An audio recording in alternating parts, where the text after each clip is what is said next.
아토피냐 화폐상습진이냐 진단은 사실은 증상이 심해져 보면 알 수 있긴 한데 초기에도 증상에 대한 진단이 매우 중요한 건 이 환부를 어떻게 관리하느냐에 따라서 그 관리법도 다르다고 알아보시면 될 것 같아요.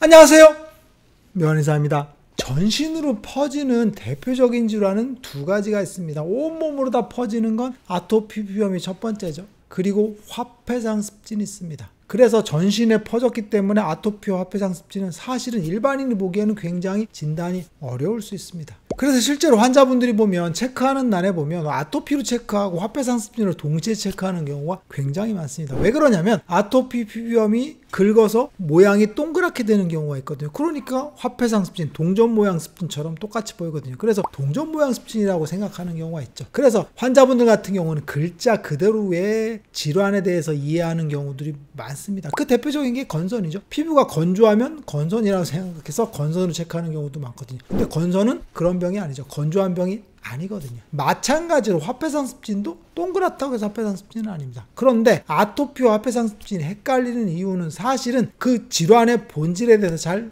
모르기 때문입니다. 오늘 이 시간에는 아토피병과 화폐상습진의 진단 방법, 그 초간단 진단법에 대해서 한번 알아보겠습니다. 아토피 피부염과 화폐상습진의 진단 방법은 굉장히 간단합니다. 첫 번째는 발병 부위를 보면 됩니다. 아토피 피부염은 흔히 접히는 부위에 발생한다 그랬죠. 그래서 피부의 온도가 높고 알레르기 항원이 가장 쉽게 들어오는 부위가 점막 부위, 그리고 피부가 얇은 부위, 그리고 혈류순환이 많은 부위라 그랬죠. 이 세 가지 조건을 만족하는 부위는 목, 팔 내측, 오금 부위입니다. 그리고 하나가 더 있죠. 눈 주변입니다. 그래서 아토피 피부염은 대체로 팔 접히는 부위, 오금 부위, 목, 그리고 눈 주변으로 발생하는 게 특징입니다. 그 상태를 기준으로 해서 전신으로 퍼져나가죠. 그래서 전신으로 퍼질 때는 등이라든지 배라든지 팔 외측도 다 발생을 하게 되는데 중요한 건 접히는 부위에 분명히 병변을 갖고 있다는 겁니다. 그래서 아토피인지 화폐상습진인지 해서 아토피는 접히는 부위를 보면 됩니다. 그렇다면 반대로 화폐상습진의 발병 부위는 어딜까요? 화폐상습진 발병은 체액순환 정치라는 걸 이해하시면 돼요. 제가 부종과 비슷하다 그랬죠. 부종이 많이 발생하는 부위는 손, 그 다음에 다리가 많이 발생하죠. 그래서 화폐상습진이 가장 많이 발생하는 부위는 정강이 부위입니다. 정강이 외측 혹은 정강이 뒤쪽에 화폐상습진이 가장 많이 발생합니다. 그 다음에 손등에 많이 발생합니다. 그래서 잘 붓는 부위가 발생한다고 보시면 돼요. 그 다음에 많이 발생하는데 여기 팔 외측, 전완의 바깥쪽, 그 다음에 상완 쪽에도 많이 발생을 합니다. 그래서 외측에 발생을 하는 게 화폐상습진의 특징입니다. 그래서 발병 부위가 아토피와는 정반대입니다. 아토피는 이런 데 발생을 먼저 하는 게 아니라 접부위 있는 부위가 발생한다 그랬죠. 그래서 화폐상습진인지는 이 바깥쪽만 보면 알 수가 있습니다. 그리고 얼굴 같은 경우도 아토피는 눈 주변으로 발생한다 그랬죠. 그런데 화폐상습진은 눈 주변으로 발생하는 게 아니라 귀에 발생합니다. 그래서 귀에 진물이 펑펑 나면서 귀에 딱지가 생기는 경우들이 많고, 그리고 볼에 발생을 합니다. 아토피와는 좀 다르게 점막 부위가 아닌 외측에 발생을 하게 된다라고 보시면 될 것 같아요. 그래서 발병 부위가 가장 다릅니다. 그리고 아토피 피부염과 화폐상습진의 특징 두 번째는 뭐냐면 발병 양상이 다릅니다. 아토피 피부염의 가장 큰 특징은 가려움입니다. 가렵고 뭐가 나고 가렵고 증상이 퍼지는 게 특징이죠. 그래서 가렵고 나서 홍조, 홍반이 생기고 그로 인해서 수포들이 발생을 하고 그걸 긁었을 때 진물이 펑펑 쏟아지는 게 아토피 피부염이죠. 물론 습진이기 때문에 기본적으로 수포성 병변을 그리게 되는데 환자분들이 수포성 병변을 볼 수가 없습니다. 왜 그러냐면 순간 지나가기 때문에 몇 시간 단위로 지나가서 그 이후에 진물이 나기 때문에 아토피에서 수포를 찾기는 굉장히 어렵습니다. 그래서 실제로 아토피는 수포가 없다라고 보시는 게 맞고, 붉어지고 가렵고 그로 인해서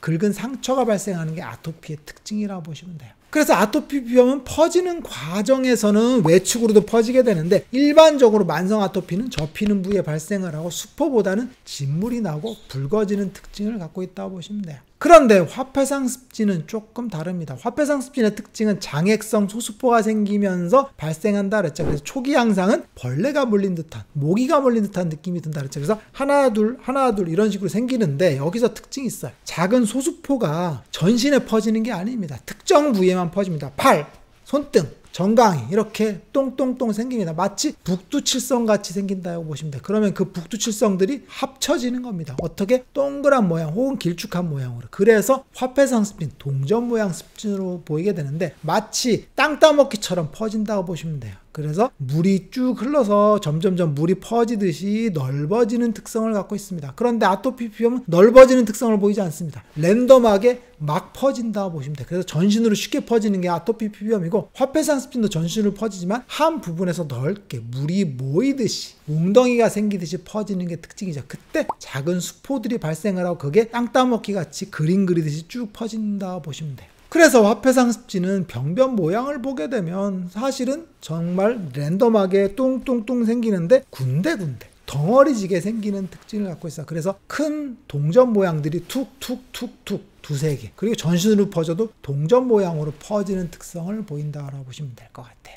그러면 좀 더 깊게 들어가 볼게요. 아토피 피부염과 화폐상 습진의 차이는 아까 얘기했던 것처럼 똑같은 모양을 그릴 수도 있습니다. 그런데 딱 보면 모양 자체가 다르죠. 그런데 그 본질적인 모습에서도 조금 다릅니다. 화폐상 습진은 기본적으로 수포가 발생을 하고 점차적으로 그게 넓어지면서 진물이 흐른다 그랬죠. 그래서 세균성 가피처럼 보이는 특성을 보이는데 실제로는 세균 감염이 아닌 경우가 대부분이다라고 제가 여러 번 강조를 했어요. 피부가 굉장히 많이 2차 감염이 된 것 같은데 2차 감염이 되지 않는 특성을 보이는 게 화폐상 습진의 특징이죠. 실제로 보면 호중구라던가 이런 것들 혹은 장액성 삼출물만 발생을 하거든요. 그래서 대식세포 같은 것들이 관찰되지 않습니다. 그리고 배양했을 때도 세균도 거의 없습니다. 그런데 피부과 선생님들이 그냥 보기에는 2차 감염처럼 보여요. 그래서 아토피로 판단을 하면 세균 감염인데 화폐상 습진으로 판단을 하면 2차 감염이 아닌 경우죠. 이게 진단이 굉장히 중요합니다. 화폐상 습진으로 진단했다면 2차 감염이 아닐 가능성이 굉장히 높은데 이걸 아토피로 진단하면 무조건 2차 감염입니다. 항생제를 써야 되고 입원 치료를 해야 될 상황인 거죠. 최근에 어떤 환자분도 오셨는데 아토피로 보면 2차 감염이 뻔합니다. 그런데 화폐상 습진입니다. 그런 2차 감염이 아니다라고 이야기를 했죠. 그때 환자분이 깨우뚱하시더라고요. 왜 그러냐면 이걸